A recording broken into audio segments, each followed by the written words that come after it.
नमस्कार। खास खबर देख रहे हैं आप और मैं हूं आपके साथ प्रियव्रत दीक्षित। प्रदेश में खाद की किल्लत को लेकर किसान बहुत परेशान नजर आ रहे हैं। आपको बता दें कि प्रदेश में सरसों की बिजाई का सीजन चल रहा है और इसी बीच बात की जाए तो किसान खाद की किल्लत के लिए मारामारी करते हुए नजर आ रहे हैं और इसी बीच लगातार किसान जो है वो खाद केंद्र के सामने नजर आ रहे हैं। लेकिन बात की जाए तो किसानों को काफी परेशानियों का सामना करना पड़ रहा है। प्रदेश में बेशक यूरिया खाद के पर्याप्त स्टॉक के दावे होते हैं, मगर हकीकत में किसान यूरिया की किल्लत से परेशान नजर आए हैं। गांवों में सोसाइटियों से यूरिया गायब है। सर्दी के मौसम में किसान इधर उधर भटकने को मजबूर है। और आखिर क्या है परेशानी, इस पर भी चर्चा करेंगे, लेकिन उससे पहले आप एक रिपोर्ट देखिए।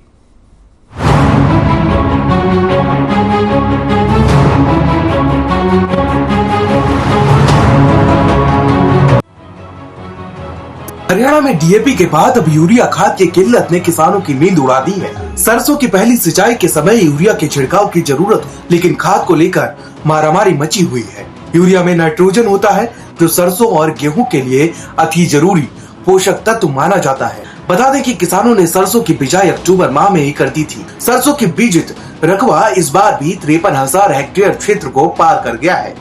सरसों की पहली सिंचाई करने के बाद यूरिया का छिड़काव जरूरी हो जाता है। ऐसे में किसानों के समक्ष अब यूरिया का भी संकट आ गया है। गांव चांदवास से खाद की प्रॉब्लम के लिए खड़े हैं और 3 दिन खाद को आए हुए हो गए। खाद का बंटवारा नहीं कर रहे यहाँ। इसके लिए बहुत 3-4 गांव से परेशान है। प्राइवेट पर भी आ रही है, वो जिंक के लिए बोल रहा है। प्रदेश में पिछले 2 सालों में सरसों का रकबा बढ़ा है, क्योंकि इसका भाव बढ़िया होने के साथ किसानों के लिए ये फायदे का सौदा बनने लगी है। इस वजह से अब किसान गेहूं की बिजाई कम करने लगे हैं। किसान विशेष परिस्थिति या घरेलू पूर्ति के लिए ही गेहूं की बिजाई करने लगे हैं। यूरिया की गेहूं में भी पहली सिंचाई के बाद जरूरत पड़ती है। डीएपी खाद लेने के लिए लोगों को सुबह 6 बजे लाइन में लगना पड़ता है, लेकिन फिर भी खाद नहीं मिली। बहुत से किसानों को खाद से वंचित रहना पड़ा।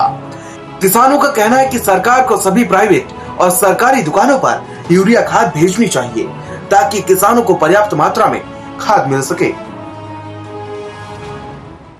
यहाँ खाद की बहुत ज्यादा किल्लत है। खाद आए हुए 3 दिन हो गए, बट नहीं रही है। और प्राइवेट पर जो गाड़ी आ रही है वो बोल रहा है एक कट्टे के साथ एक जिंक की थैली लेनी पड़ेगी 300 रुपए की एक्स्ट्रा। वो हम लेंगे तो किस में डालेंगे? हमारे खाद लेने की वो नहीं है और जिंक अलग से दे रहा है वो। तो ये हमारे परेशानी है और सरकार हमारी कोई सुनवाई नहीं कर रही है। तो वहीं किसानों ने बताया कि 20 बैग खाद के साथ किसानों को ना चाहते हुए भी 2 बोतल लिक्विड नैनो यूरिया खरीदनी पड़ती है, नहीं तो यूरिया की पर्ची नहीं मिलती है। इससे किसानों में रोष है और जल्द गांव स्तर पर खाद नहीं पहुंची तो किसान आंदोलन को विवश होंगे। किसानों की मांग है कि जल्द से जल्द इस समस्या का समाधान किया जाए।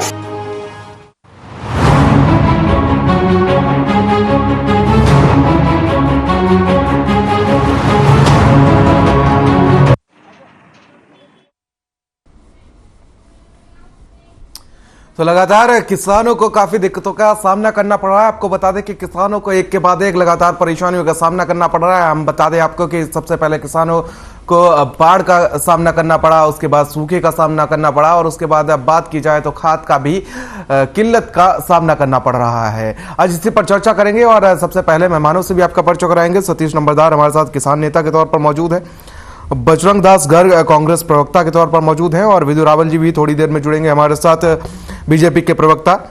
और साथ ही तमाम अपडेट्स और जानकारी के साथ उमेश सत साहब हमारे संवाददाता मौजूद है हमारे साथ इस खास चर्चा में। चलिए सबसे पहले मैं आप सभी का स्वागत करना चाहूंगा और उमेश आपके पास आना चाहूंगा और आपसे समझना चाहूंगा कि आखिर किसानों को किस तरीके से परेशानियों का सामना करना पड़ रहा है। वहां पर आप सोसाइटी के बाहर खड़े। ये सूचित मैं बताना चाहूंगा, मैं चक्की डाल में जो हिप्को केंद्र है जहाँ पे खाद का वितरण किया जाता है उसके सामने खड़ा हूँ, जहाँ से जो है बताया जा रहा है कि खाद यहाँ पे बिल्कुल काफी दिन से खाद यहाँ उपलब्ध नहीं करवाया जा रहा किसानों को। बिल्कुल हमारे साथ विदु रावल जी भी जुड़ चुके हैं, बीजेपी के प्रवक्ता है। सर आपका बहुत बहुत स्वागत है। मैं आपके पास आऊंगा, लेकिन उससे पहले मैं किसान नेता सतीश नंबरदार के पास पहुंचना चाहूंगा। सतीश जी आवाज पहुंच रही है आप तक?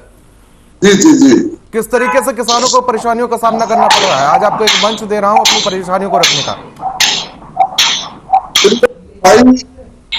सबसे पहले तो आपके चैनल का धन्यवाद करना चाहूंगा, जो आप किसानों की परेशानियां दिखाने के लिए सबसे आगे है।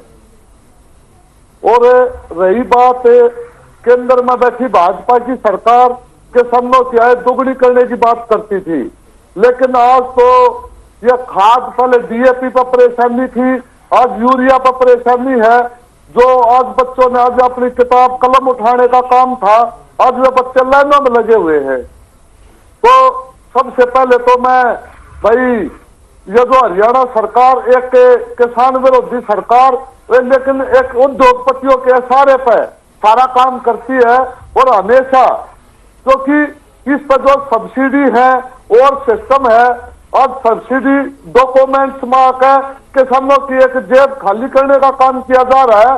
अब वहां से तो पूरा खाद लेते हैं अब सब्सिडी लेने के लिए, लेकिन किसान तक कुछ नहीं पहुंच पाता। और ये जो बिचौलिया बैठे हैं, जो उद्योगपति बिचौलिया बैठे हैं, वे किसान तक की खाद को पहुंचने नहीं दे रहे। आज किसान कहां पर जाएगा, किसके पास जाकर अपनी व्यक्ति का वो करे? क्योंकि आप शुरू से ही देख रहे हैं, कभी किसानों की जमीन छीनने का काम किया जा रहा है। मेरे को तो एक ये बहुत बड़ी साजिश लग रही है, क्योंकि जो इनका भूमि अधिग्रहण बिल है वो पास नहीं हो पाया, तीनों काले कानून पास नहीं हो पाए। तो आज इन्होंने खाद तरह की खाद का, बीज का, इस तरह का काम करके किसानों को इतना परेशान कर दे के खुद अपनी धरती बेचने के लिए उद्योगपति के पास जाए। नहीं तो खाद की कमी क्यों होती है, सबको पता है। और कोरोना काल में ये जो 80 करोड़ लोगों का भोजन आज दिया जा रहा है, तो किसान ने तो पैदा किया था। अगर जो किसान ने पैदा नहीं किया तो आज ये वाई लूटने का काम कर रहे हैं। अब 80 करोड़ लोगों को रोज भोजन उपलब्ध करा रहे, दोनों टाइम का, तो कैसे कर देते। सतीश जी, मैं आऊंगा आपके पास, एक बार चर्चा में सभी को ले लेते हैं। प्रोफेसर विदु रावल जी हैं, प्रवक्ता है बीजेपी के, हमारे साथ इस खास चर्चा में मौजूद हैं। विदु रावल साहब, देखिए, बात की जाए तो लगातार किसानों को दिक्कतों का सामना करना पड़ रहा है। किसानों को अन्नदाता कहा जाता है, देश का पेट भरता है, लेकिन वही किसान क्या करे जब उसको खाद नहीं मिलती है पर्याप्त मात्रा में, मिलती भी है तो अब एक नया नियम अगर बात की जाए, किसानों ने बताया कि 10 बैग यूरिया के साथ 1 बोतल नैनो लिक्विड यूरिया भी लेनी पड़ रही है। किस लगातार परेशानियां बढ़ती हुई नजर आ रही हैं। प्रियव्रत जी, आपको नमस्कार और आपके माध्यम से आपके चैनल के सभी दर्शकों को नमस्कार। थोड़ी जी राहुल साहब, ये जो समस्या आपने बताई है, ये समस्या निश्चित तौर पर है। इसलिए है कि भाई पीओएस बहुत सारे बढ़ा दिए गए और 10 बैग का एक लिमिट दे दी गई कि 10 बैग से अधिक किसी भी व्यक्ति को एक बार में खाद जो है नहीं दिया जाएगा। उसकी बाकायदा आधार वेरिफिकेशन है, उसकी बायोमेट्रिक वेरिफिकेशन है। लेकिन जहां तक खाद के साथ कोई दवाई देने की बात है या कोई लिक्विड देने की बात, इस प्रकार का कोई भी नियम नहीं है। कोई भी इस प्रकार का नियम हरियाणा की सरकार ने या केंद्र की सरकार ने या किसी एजेंसी जो है उन्होंने बिल्कुल नहीं लगाया हुआ। लेकिन इस प्रकार अगर कोई ले रहा है तो उसकी शिकायत दर्ज करवानी चाहिए। कहीं ना कहीं किसानों की कई शिकायतें आई हैं रावत साहब इसको लेकर। काफी किसान मीडिया से मुखातिब होते हुए कहते हुए नजर आ रहे हैं कि उनको 300 रुपए का अतिरिक्त लिक्विड, नैनो लिक्विड बोतल सौंपी जा रही है यूरिया की, जो कहीं ना कहीं उनके लिए एक बहुत बड़ी परेशानी बन रही है। देखिए, इस प्रकार की कोई भी हमारे संज्ञान में कोई शिकायत लेकर आएगा, हम उस पर त्वरित कार्रवाई करवाएंगे और कठोरतम कार्रवाई करवाएंगे। इस प्रकार का कोई भी अगर जो है पॉइंट ऑफ सेल्स वाला, अगर कोई भी इस प्रकार कोई किसी को मजबूर कर रहा है दवाई के लिए या किसी अन्य चीज के लिए, खाद के जो व्यक्ति जो चीज लेने गया है उसके अतिरिक्त उसको कुछ भी देने जो है कोई भी अनिवार्यता नहीं है। पहली बात तो रावल साहब मिल ही नहीं रही है, लोग जद्दोजहद करते हुए नजर आ रहे हैं, लेकिन उसके बावजूद भी जब उनका नंबर आ जाता है तो 10 बैग यूरिया के साथ 1 बोतल नैनो लिक्विड यूरिया भी लेनी उन्हें पड़ रही है।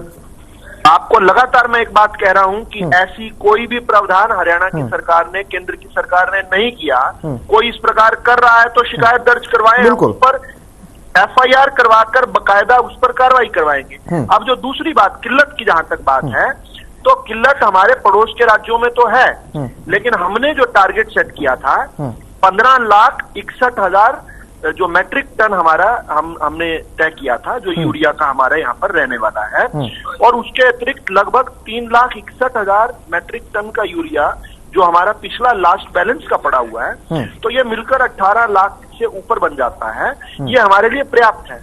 जो डिस्ट्रीब्यूशन की जहां तक बात है, मेरे पास 2 दिन पुराना डिस्ट्रीब्यूशन का जो रिकॉर्ड है वो भी संतोषजनक है, पिछले साल इन्हीं दिनों तक जो हुआ है। अब इसमें हमें 2 चीजें समझनी पड़ेंगी। पहली बात तो कि सरसों का जिस प्रकार से रेट बढ़ा है, तो बहुत सारे लोग किसानों ने अपनी खेत में गेहूं की बजाय सरसों किया इस बार। पिछली बार भी 25% तक इजाफा हुआ था, 10% और इजाफा हुआ इस बार रकबे में। तो ऐसे में सरसों में, क्योंकि सरसों की बुआई जो है 15 दिन पहले हो जाती है, उस कारण से निश्चित तौर पर यूरिया की लागत जो 15 दिन बाद होनी थी वो 15 दिन पहले जरूर हुई है। लेकिन पैनिक करने की कोई आवश्यकता नहीं है। ये जितने जो किसानों के नाम पर राजनीति करने वाले लोग हैं उनसे भी मैं निवेदन करूंगा, पैनिक मत फैलाइए। चलिए प्रदेश चलिए आऊंगा मैं आपके पास। एक बार हमारे साथ कांग्रेस के प्रवक्ता भी मौजूद हैं, बजरंग दास गर्ग जी हमारे साथ इस चर्चा में मौजूद हैं। बजरंग दास जी।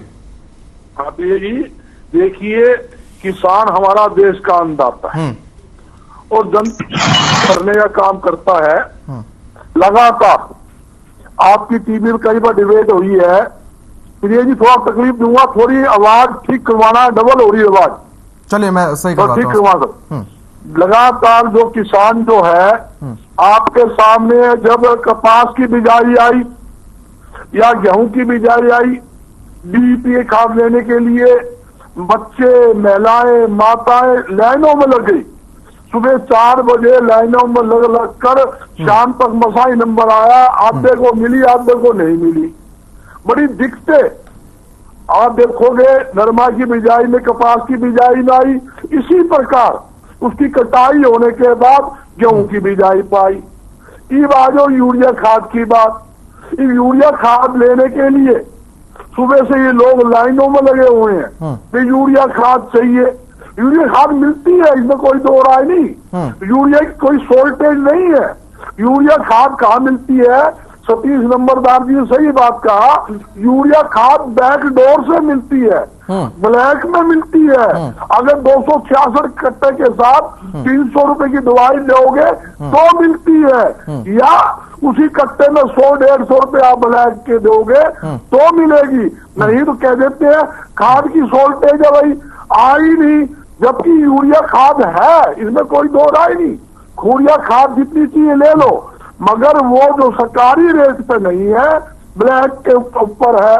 मेरी सरकार से अपील है, ये आलोचना की बात नहीं, मेरी सरकार से अपील है, जो भी अब आपने सरकारी सेंटर बनाए हुए हैं उनके अधिकारियों चूड़ी कसने का काम करे, उनके अधिकारियों के खिलाफ जब खाद उपलब्ध है तो किसान लाइन में क्यों लगता है? किसान को दीजिए, आइए किसान लो, भी तुम्हें 10 कट्टे की पॉलिसी बनाइए, 10 कट्टे लो और जरूरत पर फेर ले जाओ। उसे क्यों लाइन में लगाया जा रहा है? वो क्यों कहा जा रहा है यूरिया खाद नहीं है, 3 दिन बाद मिलेगी, 5 दिन बाद मिलेगी? जब सरकार के पास स्टॉक है तो आप देखिए, आज डीजल महंगा, डीजल 60 रुपए था 2014 के अंदर, वहां 100 पार कर गया। ये कहा था 35 रुपए लीटर हम डीजल देंगे हमारी सरकार आने पर। आप देखो, जिस खाद के ऊपर कभी टैक्स नहीं था, बीज के ऊपर, खेती में उपयोग आने वाले बीज पर टैक्स नहीं था, सतीश नंबरदार जी बैठे, सीड के ऊपर इन्होंने 18% टैक्स लगा दिया। सॉरी, खेती में उपयोग आने दवाइयों पर 18% टैक्स लगा दिया और खाद पर 5% टैक्स लगा दिया।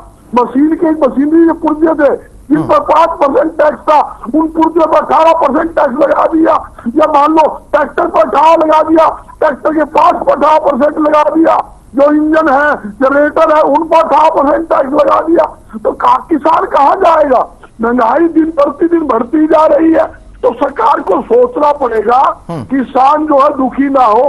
अगर किसान दुखी है, किसान अगर खुशहाल नहीं है तो देश खुशहाल नहीं हो सकता। और हमारा खेत के अंदर काम करने वाला मजदूर किसान खुशहाल होगा तो मैं दावे के साथ कहता हूँ पूरा देश खुशहाल होगा और किसान के खाते में पैसे आएंगे, दूसरे राउंड में आऊंगा आपके पास, आऊंगा बिल्कुल। तो वो उससे व्यापार बढ़ेगा, वो कपड़ा खरीदेगा, बर्तन खरीदेगा, वो सामान खरीदेगा, किराना का सामान खरीदेगा। वो पैसा किसान के माध्यम से मार्केट में आएगा और उससे व्यापार बढ़ेगा, उद्योग बढ़ेगा, आम जनता को रोजगार मिलेगा। ये जरूरी है। मेरे इसको सरकार को थोड़ा सा इस पर शिकंजा कसने की जरूरत है। जहां बीपीए खाद की बात आए उस टाइम बीपीए खाद मिलनी चाहिए, यूरिया खाद की आए तो यूरिया खाद मिलनी चाहिए, और अब सरकार को किसान को हर प्रकार की सुविधा देने की जरूरत है। चलिए चलिए बजरंग दास जी, सतीश नंबरदार जी। केंद्र में बैठी बात सरकार ने, हरियाणा सरकार में दखल देना चाहिए, और जो किसानों की समाधान है, खाद का समाधान है, बीज का समाधान है, क्योंकि ये तो एक झूठी बात है, ये बात बिल्कुल सत्य है। अब 25% अब की बात सरसों बोई हुई है, सरसों में नाम मात्र का यूरिया डलता है, इसमें यूरिया डलता ही नहीं।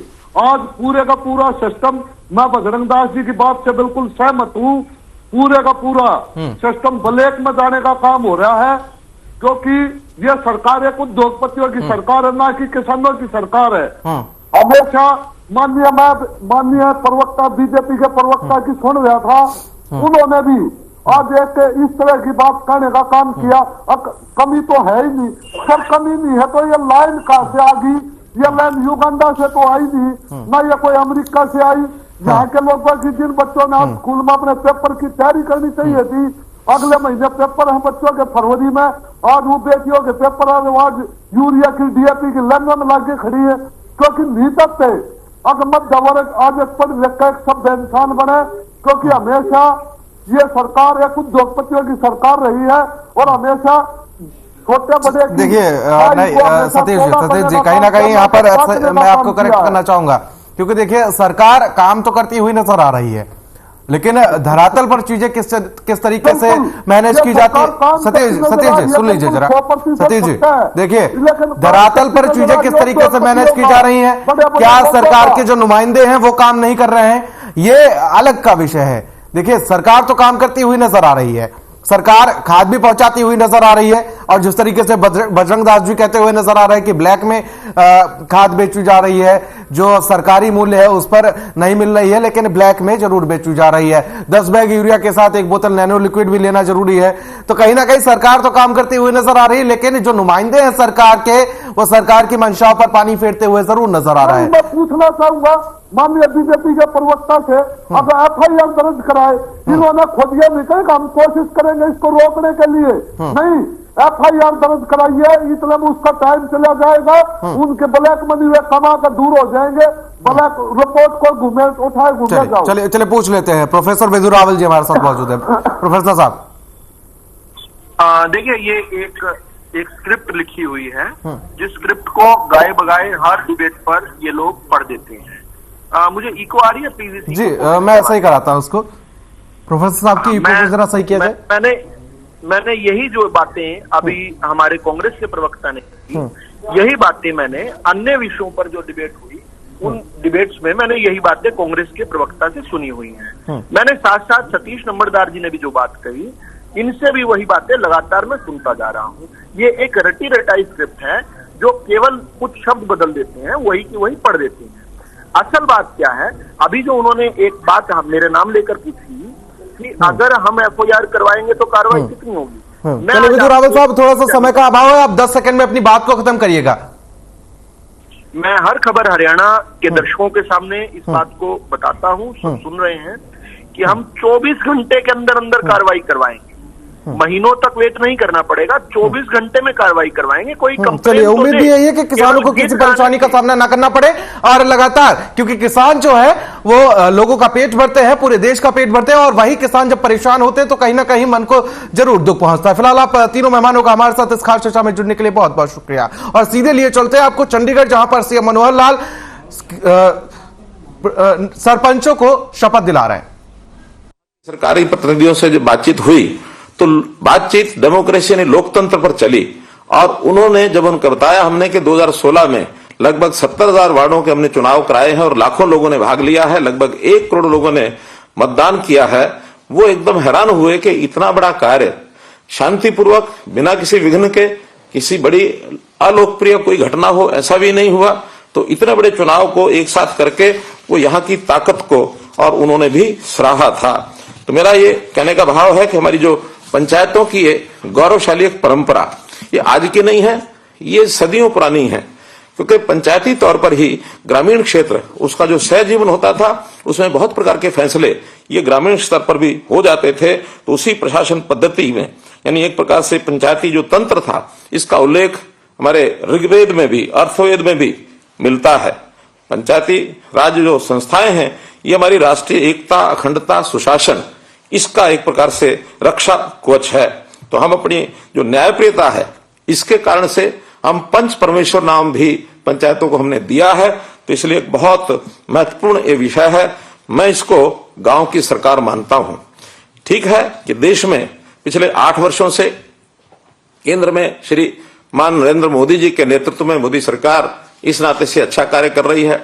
हम लोग भी इस नाते से पिछले 8 वर्ष से जो जनहित के कार्य हैं एक के बाद एक नया व्यवस्था परिवर्तन का काम करके जनता के हित की ओर आगे बढ़े हैं। और मुझे लगता है कि जनता में उस प्रकार का एक संदेश भी है कि सरकारों के अच्छे काम ये हो रहे हैं। लेकिन केंद्र सरकार और प्रदेश सरकार के सब काम उस स्थानीय सरकारों के माध्यम से ही होते हैं।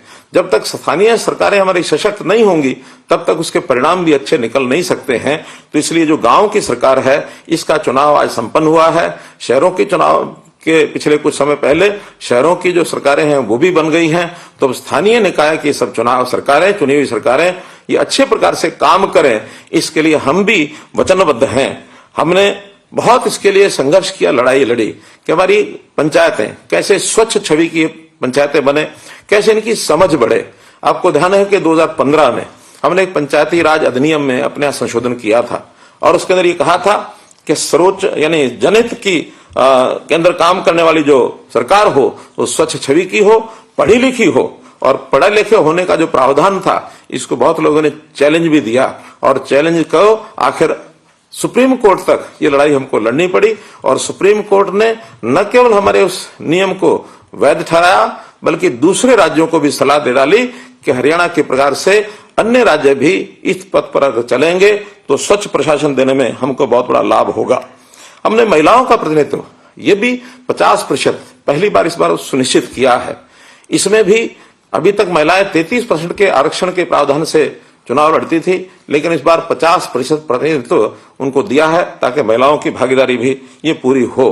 पिछड़ा वर्ग ए इसमें भी पहली बार 8% का जो आरक्षण है इसका प्रावधान दिया गया है। हमने ऐसे जितने भी स्थानीय निकाय हैं उनकी वित्तीय शक्तियां ये कैसे बढ़े इसका भी विचार किया।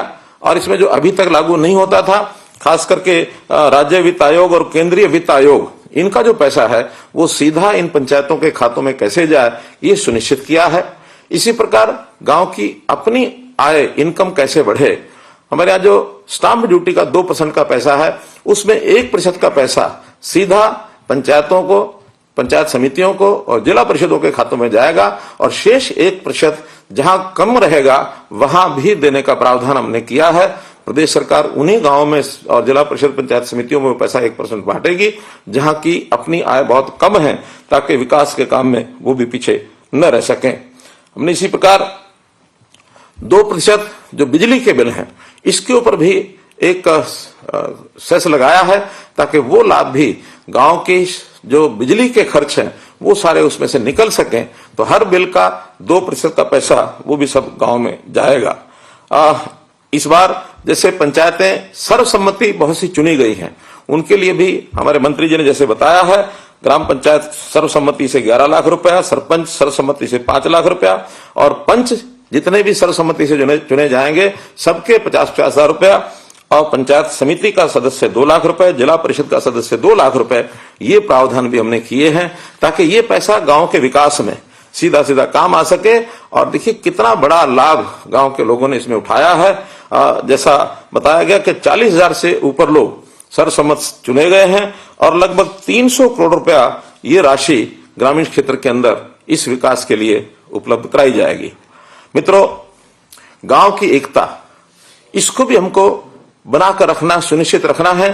सामान्यतः पंचायतों के चुनाव में या कोई भी चुनाव हो उसमें कुछ गुटबंदी भी सामने कभी कभी आ जाती है। अच्छी बात तो यह है कि 60% सर्वसम्मति होने के बाद शेष 40% जो पंचायतें हैं उनकी ही ये चिंता का विषय हो सकता है। हरियाणा में हम सारे समाज को एक करके जैसा देखते हैं, बिना किसी भेदभाव के कहीं से भी किसी भी पार्टी का, किसी भी विचारधारा का कोई विधायक चुन के आता है, हम वर्ष भर में अथवा 5 वर्ष के जो विकास कार्य हैं बिना किसी भेदभाव को वहां करते हैं। मेरा यही एक निवेदन आपसे रहेगा कि हम भी अपना जो चुनाव क्षेत्र है, चाहे वो पंचायत का, सरपंच का पूरा गांव होता है, बाकी सबके अपने अपने वार्ड होते हैं। अब आगे चल करके जिला परिषद पंचायत समितियों में चेयरमैन, वाइस चेयरमैन बनेंगे, उनका भी पूरा क्षेत्र, वहां की जनता उन सबको अपना परिवार माने और परिवार मान करके ही हम सबकी सेवा के भाव से और ये काम कर सकते हैं। सेवा का भाव ये मेरा एक दायित्व है, ये मेरा एक धर्म होना चाहिए। चुनाव होने के बाद मैं सभी का प्रतिनिधि हूं, न कि केवल उन लोगों का जिन्होंने जो वोट दिया है, नहीं दिया है। मैं प्रतिनिधि पूरी जनता का, पूरे क्षेत्र का हूं, इसलिए वहां के विकास के लिए, उनके हित के लिए लगातार संघर्ष करना ये मेरा दायित्व है। हमने सरकार से बहुत सी ऐसी योजनाओं का भी आगे बढ़ाने का काम किया है जिससे गांव का विकास हो सके। ऐसा कहा जाता है कि यानी विचारों के नाते, संस्कारों के नाते ग्रामीण क्षेत्र की जो आत्मा है वो बलशाली होती है और विकास के नाते अभी तक माना जाता है शहरों का विकास ये शायद ज्यादा होता है, लेकिन हम उस दिन को बहुत जल्दी प्राप्त करेंगे जब गांव का विकास भी शहर के विकास के बराबर हो जाए। हमारा लक्ष्य है कि सबको रोटी, कपड़ा और मकान, शिक्षा, स्वास्थ्य और सम्मान, ये आवश्यकता सबकी पूर्ण होनी चाहिए। इस नाते से बहुत से काम ये हमने किए हैं। कुछ काम जरूर मैं गिनाना चाहूंगा, जैसे हर चुनी हुई जो हमारी संस्था है, ग्राम पंचायत है अथवा पंचायत समिति अथवा जिला परिषद है, इन सब के लिए अपने कार्यालय होने चाहिए। ग्राम सचिवालय की कल्पना हमने कुछ वर्ष पूर्व प्रारंभ की थी। बहुत गांव में स्वतंत्र ग्राम सचिवालय बन गए हैं और उन ग्राम सचिवालयों में ग्राम पंचायतों की बैठकें ये होनी शुरू हो गई हैं। जिला परिषदों के भी कार्यालय बहुत जगह बन रहे हैं, जहां शेष बचे हैं वो भी सब बन जाएंगे। पंचायत समितियों का भी कार्यालय का व्यवस्था कोई ना कोई हमारे जो अधिकारी हैं वो जरूर करेंगे। और हमारे मन में ये भी इच्छा है कि जैसे भले जिला परिषद अथवा पंचायत समिति में ही अभी। और आप सुन रहे थे चंडीगढ़ से हरियाणा के मुख्यमंत्री मनोहर लाल को, जो सरपंचों को संबोधित कर रहे थे। तो फिलहाल मेरे साथ इतना ही, मुझे दीजिए इजाजत, नमस्कार।